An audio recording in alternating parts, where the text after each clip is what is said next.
cada dia fica mais explicitado o estelionato eleitoral sofrido pelo povo brasileiro com a eleição de Lula, patrocinada de forma vergonhosa pela parcialidade do TSE, que, dentre outros casos, proibiu a campanha da divulgação das relações existentes que todo mundo sabia, de Lula, do PT, com várias ditaduras corruptas e sangrentas como Nicarágua, Irã, Cuba e Venezuela. O envio do vice-presidente Geraldo Alckmin na posse do novo presidente do Irã foi patético, demonstrando um verdadeiro, abro aspas, suicídio de reputação política de um país que tem uma história tão bonita como o Brasil. Aquela foto é muito triste ver a que ponto nós chegamos com ditadores, com pessoas que não respeitam os direitos humanos, e estava lá o Brasil sendo representado. Ele sentou ao lado de líderes terroristas, do Hezbollah, Jihad Islâmico, e também do principal líder do Hamas, que horas depois seria morto num ataque lá em Teherã. O Irã, com o dinheiro do petróleo, é o grande financiador desses grupos terroristas responsáveis pelo agravamento dos conflitos do Oriente Médio. Vocês lembram que no começo desse governo aportou aqui navios do Irã, né, sendo recebido, assim como o Maduro foi. E nada é por acaso, está na cara de todo mundo. Assim como o Maduro foi recebido com honra de Estado por Lula. E a gente sabe, e o venezuelano mais do que nunca, tanto sabe que vem para o Brasil e vai para outros países, fugindo, com fome, perseguição política da ditadura daquele país. E a gente está vendo agora fraude, e eu vou chegar lá. Eu pretendo me deter hoje sobre a gravíssima situação vivida pelos nossos irmãos e irmãs venezuelanos. Desde 2002, quando num golpe de Estado de Hugo Chávez assumiu a presidência, cerca de 7 milhões já deixaram o país como refugiados, ou seja, 1/4 da população do país que tem a maior reserva de petróleo do mundo, superior à Arábia Saudita. Depois da morte de Chávez em 2013, com a chegada ao poder de Maduro, a ditadura se consolidou através do controle total do Supremo Tribunal de lá, olha a coincidência, e da perseguição implacável aos líderes opositores do regime. Lembra daquela propaganda anti-caspa? Eu sou você amanhã? Tem uma coisa desse tipo, né? É emblemático o caso exemplar de Maria Corina Machado, eleita deputada federal em 2010 e cassada pelo Supremo em 2014, ficando inelegível por 15 anos. E qual foi o crime dela? Liderar a oposição à ditadura e defender publicamente sanções econômicas internacionais, a ditadura instalada. Nós chamamos a Maria Corina, quero lembrar o brasileiro, agora, recentemente, o ano passado, para ser ouvida no Senado, na Comissão de Relações Exteriores. Sabe o que aconteceu? O regime não deixou ela viajar. Ela teve que participar via remota. Essa é a democracia que o Brasil apoia. Em setembro de 2023, né, que foi nessa audiência pública, ela teve a retenção do seu passaporte. Foi impedida de sair do país.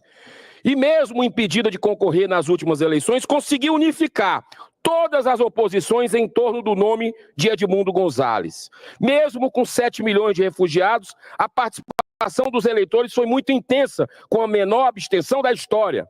O povo não suporta mais tanta corrupção num dos países mais ricos do mundo, mas que mantém mais da metade da população na pobreza.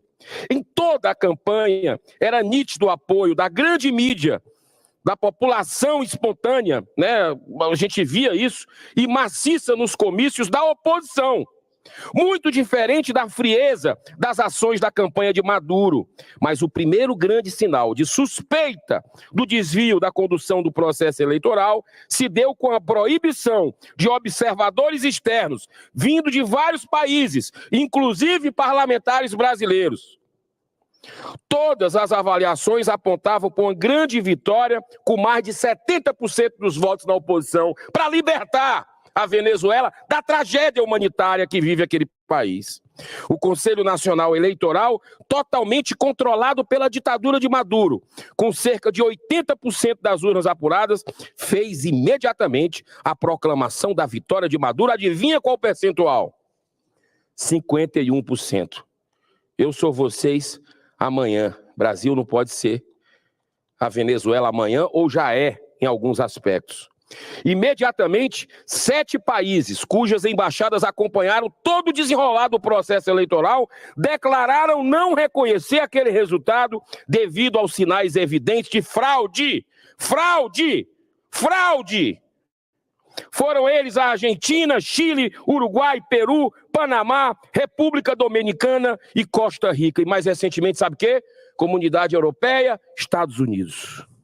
O que fez a ditadura? Simplesmente expulsou do país todo o corpo diplomático dos nossos países vizinhos. Outro sinal inequívoco da intenção da fraude foi a proibição da presença de observadores externos, vindos de vários países com expertise no assunto. Mas o sinal mais evidente é a injustificável demora para tornar pública as atas de todas as sessões de votação. O Brasil está passando pano para essa ditadura, claramente torcendo por ela, inclusive o PT com nota absurda, reconhecendo essa fraude. A população indignada começou a protestar pacificamente nas ruas, clamando por justiça. O que é que fez a ditadura? Sequestrou líderes oposicionistas, prendeu, ameaçou, horas depois, mais de 1.200 manifestantes foram presos e considerados como terroristas e enviados para prisões de segurança máxima. Eu sou você amanhã. Olha os presos políticos que nós temos no Brasil hoje. E sabe o que o Maduro fez? Como estão fazendo aqui, Supremo Tribunal Federal. Dizendo, vai passar décadas na prisão. Sem direito à apelação, sem direito ao devido processo legal, sem ter o foro no STF. Eu sou você amanhã. Acorda, Brasil. E lá, a ditadura de Maduro ameaçou dizendo que vai prender mais de 1.000, sem nenhum pudor. Já dando recado. Quem continuar, vamos prender. Aqui nesse ponto, é fundamental fazer um paralelo com os acontecimentos de 8 de janeiro no Brasil. Milhares de manifestantes que protestavam pacificamente foram presos, estão sendo condenados como se fossem perigosos terroristas. Muitos deles nem entraram dentro do Senado, nem da Câmara, nem do Planalto, nem no STF. Ficaram nas imediações. Uma mulher que pintou de batom. Esse assunto está emocionando o Brasil a cada dia. Não tem quem não se emocione. Pintou de batom. Pichou o STF, sendo condenada a 15 anos. Isso é um absurdo.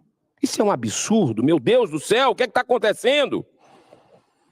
Essas pessoas sendo consideradas como perigosos terroristas. Dentre eles, pais e mães de família sem nenhum antecedente criminal e que estavam portando apenas uma bandeira do Brasil e uma Bíblia, que foram detidos. Há também, senhor presidente, um outro paralelo, quando o então ministro da Justiça, Flávio Dino, se negou a entregar para a CPI do Congresso Nacional, do dia 8 de janeiro, as imagens de câmara de segurança do dia 8, que destruiriam a falsa narrativa de golpe a provar que forças de segurança nacional ficaram retidas por ordem ou omissão do governo Lula no ministério. Quase 2 meses depois de inaceitáveis procrastinações, Flávio Dino vergonhosamente vem a público dizer que as imagens haviam sido apagadas. Se vivêssemos realmente numa democracia com um governo responsável, ele teria que ser imediatamente demitido e processado, mas acabou escandalosamente recebendo como prêmio a nomeação para o STF. Senhor presidente, eu lhe peço um pouco mais, só para concluir, em 2 minutos, em Assembleia Extraordinária da OEA, não foi possível a aprovação de uma resolução pedindo a imediata divulgação das atas das eleições lá na Venezuela. Eram necessários 18 votos. Votaram a favor 17 países. E de forma irresponsável, o Brasil se absteve. O Brasil está com a mão cheia de sangue do povo venezuelano. Isso depois de uma nota indecente do PT elogiando a democracia na Venezuela e do próprio Lula declarar que não via nada de anormal. Está todo mundo vendo. É por isso que querem controlar nossas redes sociais. Isso fere a inteligência de uma criança com 5 anos de idade, senhor presidente. Todo esse sofrimento imposto pela ditadura aos nossos irmãos venezuelanos serviu, pelo menos, para que ficasse escancarado para os brasileiros e para o mundo a verdadeira face espúria de Lula e do PT e seus aliados ao apoiar de maneira cínica um dos ditadores mais corruptos e sangrentos da atualidade.